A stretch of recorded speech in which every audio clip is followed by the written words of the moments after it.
يرحل الجيش الملكي لملاقاة شبيبة القبائل، الجولة الثالثة من دوري أبطال إفريقيا.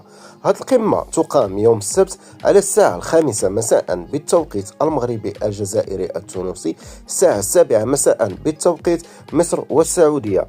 أما بخصوص القنوات الناقلة لهذه المباراة، فالمباراة غتكون منقولة مجانا على قمر النيسات على القناة الجزائرية الأرضية، بروغرام ناسيونال الجي. فهاد القناة فهي كتوجد على قمر نيسات، تشتغل بشفرة البيس.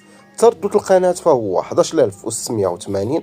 القطبية غتكون أفقي حرف اش اوريزونتال، الترميز غيكون 27500. أصدقائي، فرجة ممتعة للجميع. منساش دير معاك لايك بارطاج، إلا مكنتش مشارك فاش شارك وفعل زر الجرس باش دائما توصل بالجديد.